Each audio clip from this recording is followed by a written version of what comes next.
and you guys had thought that I forgot about you. It's not the case though, because we're going into it. TWIF Week 5, baby. Let's do it. As always, we review last week's matchups before we delve into this week's. So we'll start out with what was the game of the week. This was actually a really good game despite the score. Spencer and I were 2 points away from each other going into Monday night, and then Tony Romo and Des Bryant happened, and if you're a Cowboy fan, you know what that entails. And then we had Disco Hobbits somehow, don't know, but somehow losing to the Night Owl. As you can see on the screen, it was by a very minuscule margin, but it still happened, putting the Night Owl at 2-2 somehow. And I checked the league last night, and it said that the Night Owl had lost by a very minuscule margin. So I don't know what the hell happened. Then we had the mighty Sea Gouch destroying No Fried Rice for You. Sea Gouch putting up 135, which is just ridiculously enormous, especially for someone who looked to have a very weak team going into last week. Then we had Clap for Bacon surprisingly taking down the Fantasy Genius with 20 points. It was one of those times when I thought I was going to say something else and I changed mid-sentence. I was intending on saying with ease, but it's not really the case. 20 points isn't that huge of a margin. Then we had Rampy crushing the Cure Sucks. Rampy looking great at 3-1. So, really the only thing noteworthy is my division is tied right now. The Night Owl and I are tied for second, and Sea Gouch is right behind us, and we're all chasing Weston. Rampy continues his stranglehold on Division 3, with Ben surprisingly falling, and Clap for Bacon jumps right in. So basically you had the defending champion Sea Gouch jump in, and the commissioner jump in, and when I mean jump in, I mean save their season. And also the Night Owl 2-2 is a pretty big surprise if you look at her roster. So let's go into Week 5. Start off at the top with Disco Hobbits and I. Let me get everything set. Now there is one trade to note. It is me trading Aaron. I traded Aaron Matt Forte and leading tight end extraordinaire Scott Chandler, touchdown magnet, for what's his name? McCoy. For LaShawn McCoy for the Eagles, and Eric Decker. This means Aaron's tight ends become a bit better. He has a touchdown magnet on his bench whenever he wants to use him in place of Brandon Pettigrew. It also helps me out at receiver a bit, and it means the one person who needs Matt Forte the most gets him, which is Aaron. Why, you ask? I thought Aaron had a good running back core, you might be saying. Well, he has Michael Bush, who you might know by now, but he likes to steal touchdowns. And Matt Forte likes to get yards. So Aaron is in a position now where he can flex Bush if he wants and start Forte for the guaranteed yards. Or just start Forte or just start Bush. Or if Forte gets hurt, which he will and has, he's not hurt anymore, but he did get hurt previously, then he can just start Michael Bush and he's in good shape. And I'm going to pause my music because it's distracting me. So that's that. And the trade should take effect before this week's game, so I'll do my best to mention it. Okay, so me against Disco. This is going to be a pretty good game. It's not your game of the week, but it should be relatively high scoring. We have the unstoppable Matty Ice, who has scored the second most fantasy football points in NFL standard scoring leagues this year. But then we have RG3, surprisingly the #1 scoring in NFL standard scoring leagues this year. And when it comes down to things like this where both players are almost for sure created equal, you have to look at the matchup. And this is kind of weird because they're playing each other. The thing is, the Falcons' defense is much better than the Redskins. Advantage Matty Ryan. Here we have Marshawn Lynch with his crazy hair going up against Willis McGahee, who actually had a good week last week.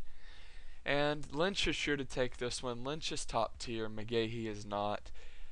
This is one of those things where it doesn't matter what the matchup is. One person is indisputably better than the other.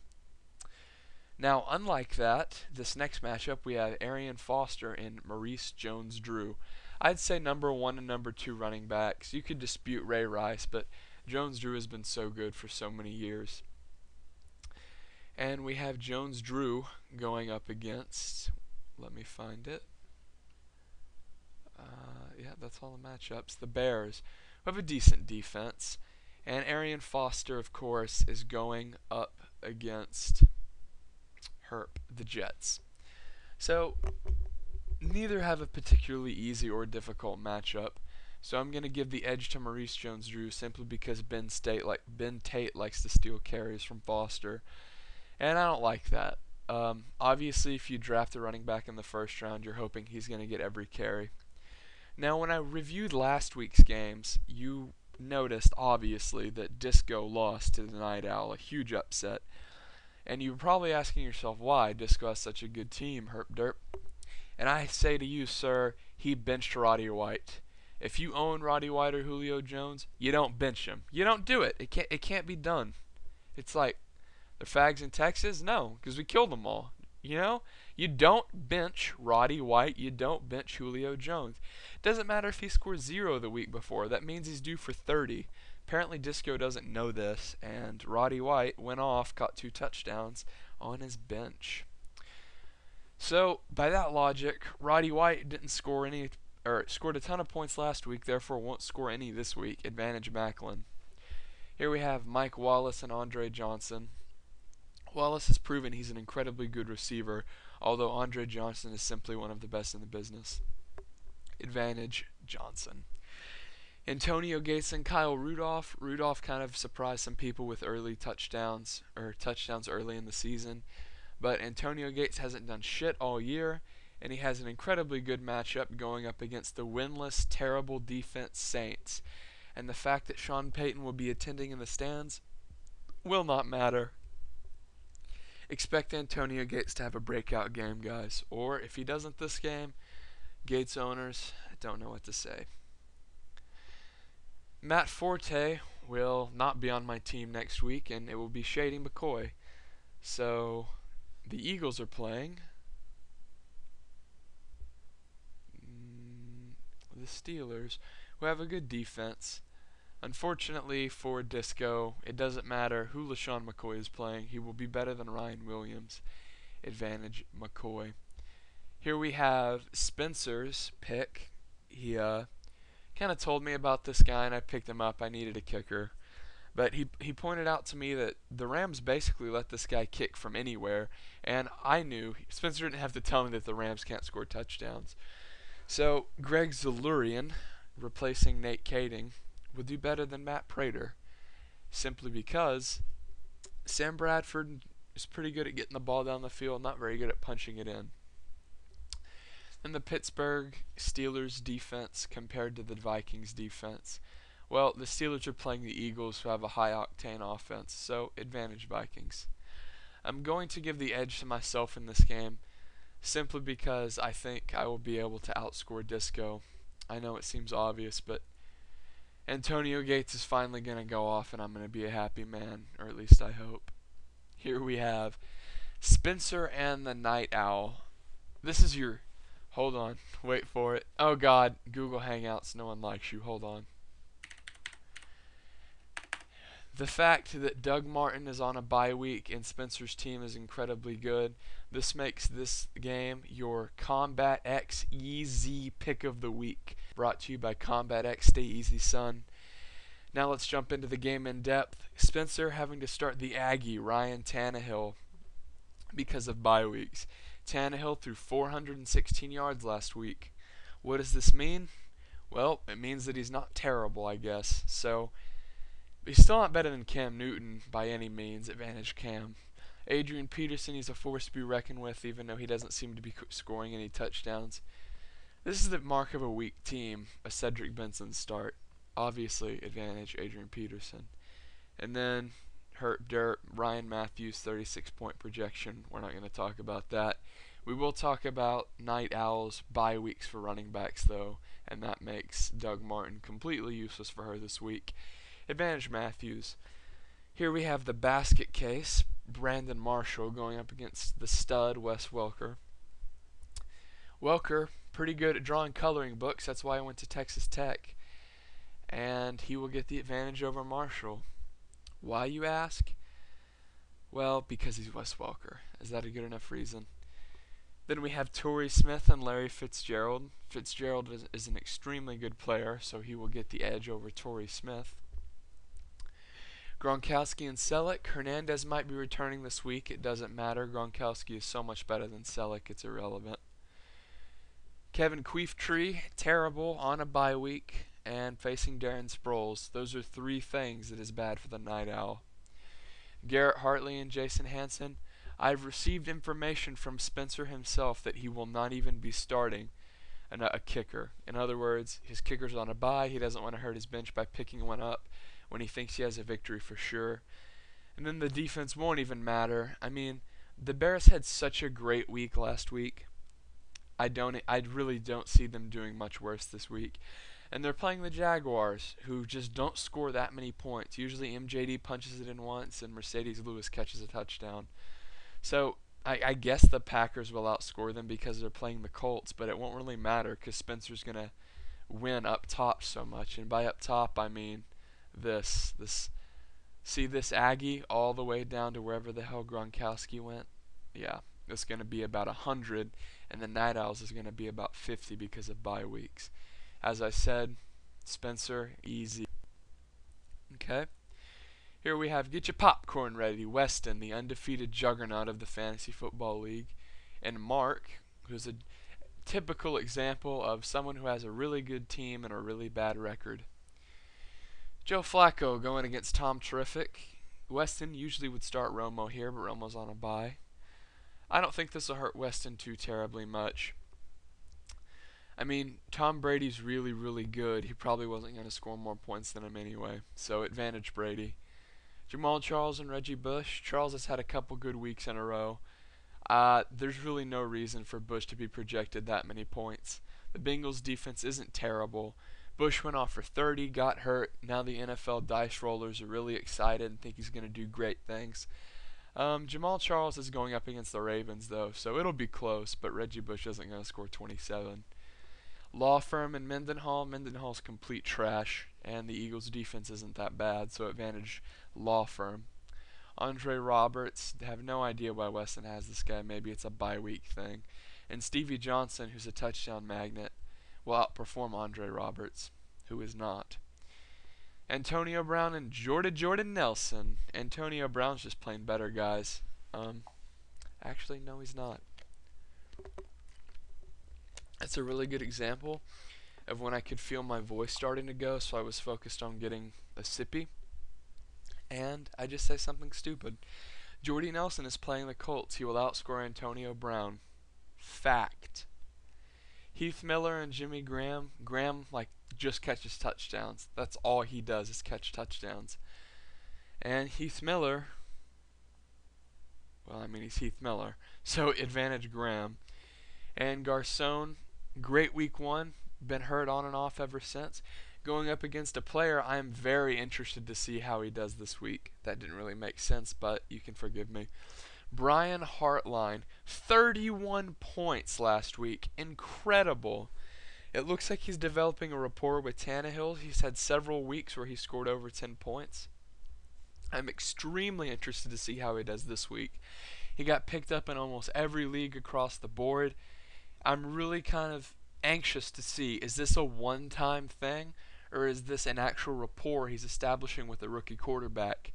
And will he be good in the future? Also, a subplot to Brian Hartline, as Spencer, remember, picked up Ryan Tannehill, the Aggie, and is starting him because of bye weeks. So if Hartline has a good week, chances are Tannehill will have a good week, and Spencer might put up some great numbers.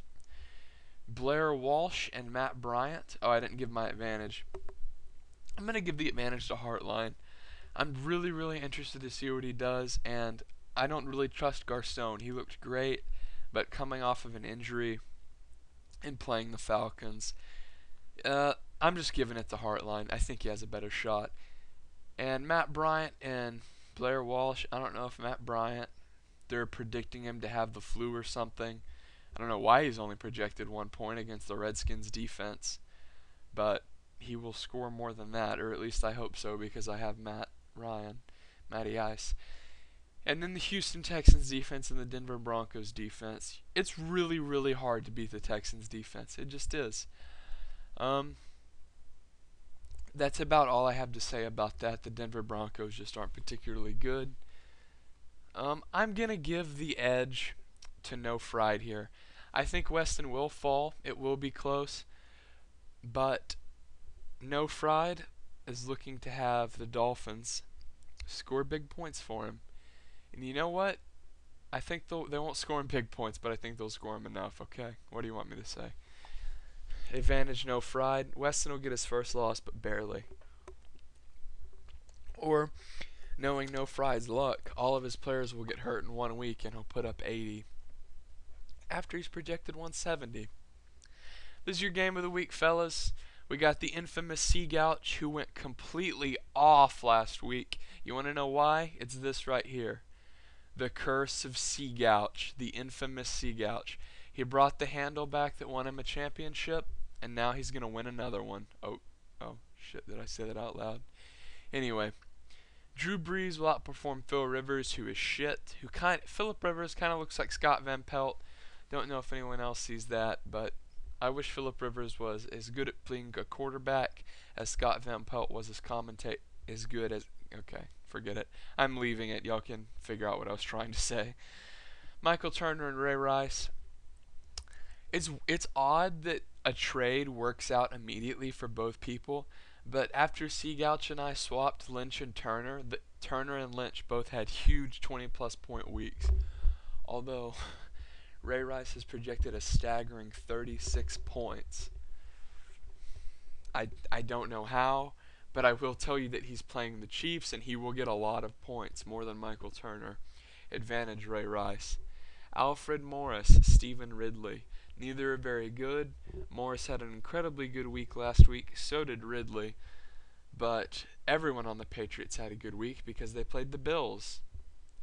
Basically, fantasy football pro tip for you. If you have offensive players that aren't very good but they're playing the Bills, it's probably advantageous to start them because the Bills' defense is that bad. I'm giving the edge to Ridley here just because the Falcons' defense is very good. Greg Jennings and Demaryius Thomas. Well, there's not a whole lot to say here. Demaryius Thomas has been hot and cold, and Greg Jennings is pretty consistent. Plus, he's playing the Colts, so Jennings gets the advantage. Robert Meacham and Percy Harvin, two pretty good receivers.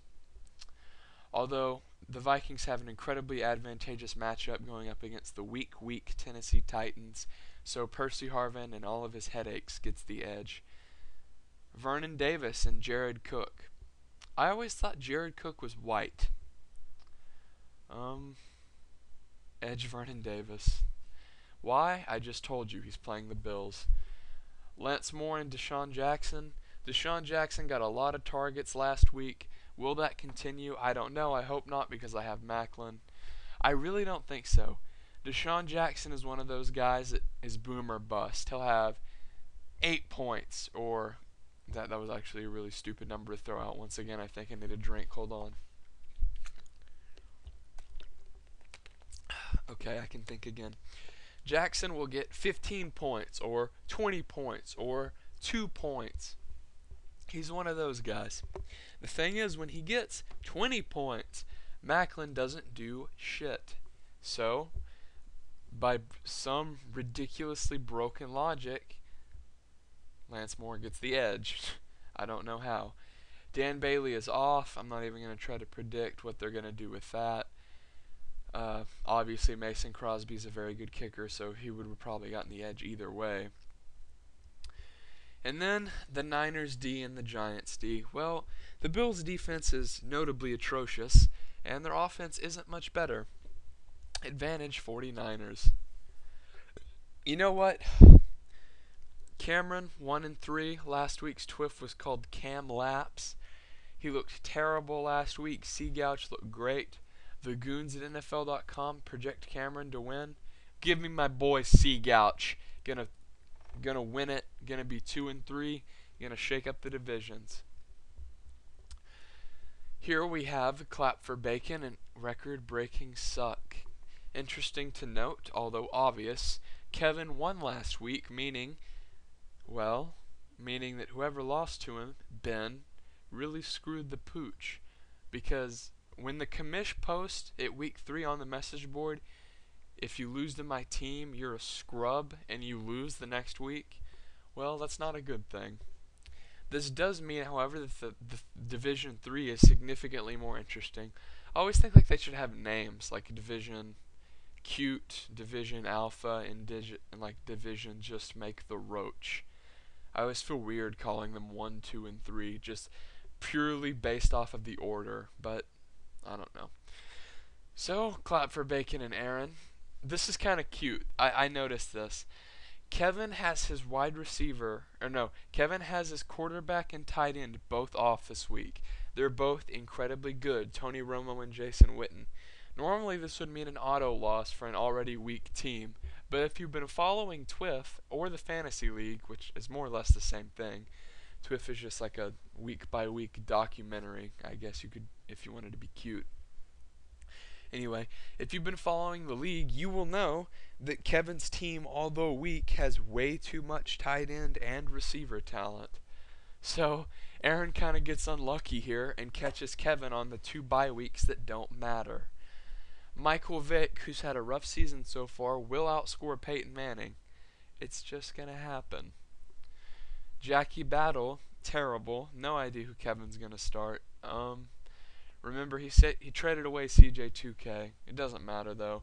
Michael Bush is going to hawk a touchdown, I bet, basically going to be able to score more than any bye week scrub. Dirty McCoy, who is going to be on my team by Sunday. So I guess Aaron would start Forte, who will probably be outscored by Bradshaw, who got his starting job back coming off of that injury. So, also Forte coming off of an injury, so the Bears are going to give Bush more touches. I don't know why that was so hard for me to say. Anyway, Reggie Wayne, very good player. Eric Decker won't be on Rampy's team, so advantage Wayne. What do you want me to say, guys? Come on. Devery Henderson, shitty player. And Danny Amendola, who I still don't trust despite him scoring over 10 points several weeks in a row. I'm going to give him the edge over Henderson just because Colston was targeted a lot last week. And as you know, the Saints offense is a crapshoot, so it's really hard for me to definitively say, yes, this 1 out of 5 guys, this one guy out of the 5 I have to choose from is going to get the ball this week. That's why I stay away from Saints receivers, guys. Owen Daniels projected 4 points. Why? He's infinitely better than Jermaine Gresham. Should be projected 15 to Gresham's 1.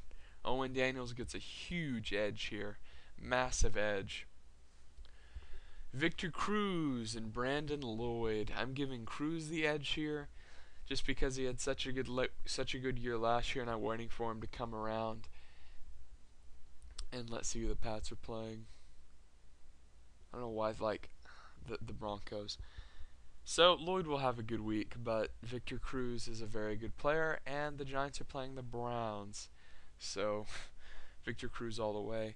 Then Gostkowski and Akers. If you've watched TWIF for any number of episodes, whether you've started watching this year or you're an OG and you've been watching since last year with the days of the low quality hypercam and the crackly mic, which I have fixed thankfully, you will know that David Akers is a bloodlust madman and he is all powerful. Advantage David Akers. And then, Baltimore's defense projected 11 points. The Patriots' defense projected 2. Why? Why? Why? You may be asking. Well, it's because the Ravens are playing the Chiefs, and the Chiefs are bad. Although Kevin surprisingly has a chance here, I'm giving the edge to Rampy. Just because, when you have the whole Bears running back core, it's a good thing. And Rampy hasn't been hit by bye weeks very hard, that week particularly. So I'm going to get through this last game because the things I'm saying actually don't make sense anymore. Andrew Luck and Aaron Rodgers. Do I really need to say something? Rodgers is going to do better. Chris Johnson and Frank Gore. Somehow Ben knew to trade for Chris Johnson right before he had a good week. Chris Johnson had been averaging literally like 1.5 yards a carry. How the hell did Ben know to trade for him? I don't know. That's why they call him the fantasy genius. But will Ben start him is the question. I would assume so. I don't think he would trade Bradshaw for him and then bench him. So I'm going to give the advantage to Gore, even though it looks like Gore is already starting to lose carries to Kendall Hunter and company. I just can't trust Chris Johnson yet, man. Although Trent Richardson I can trust. He will do better than Pierre Thomas. Julio Jones, what's the rule with Falcons receivers, guys? If Roddy White has a good week last week, Julio Jones will have a good week this week. And the goons at NFL have it right. Julio Jones gonna have a good week. Advantage Jones. AJ Green and Dwayne Bowe, both pretty dang good receivers, although AJ Green has a good matchup with the Dolphins, so he gets the edge. Jacob Tamey, not particularly good. Tony Gonzalez, particularly good. That was cute, wasn't it? Advantage Gonzalez. Alshon Jeffrey and Nate Washington. Nate Washington, formerly of my bench. Alshon Jeffrey, formerly of every other league's waiver wire. Advantage Washington. Sebastian Janikowski on a bye week. The Raiders, not like it matters. No one wants to watch their games anyway. Advantage Tynes. And the Eagles and Cardinals. Cardinals 4-0, playing the Rams. Give me the Cardinals defense. And you know what? Give me the fantasy genius. He let me down last week, but it doesn't matter because I have so many brooches. It was TWIF Week 5, guys. Hope you enjoyed. Leave me dat comment.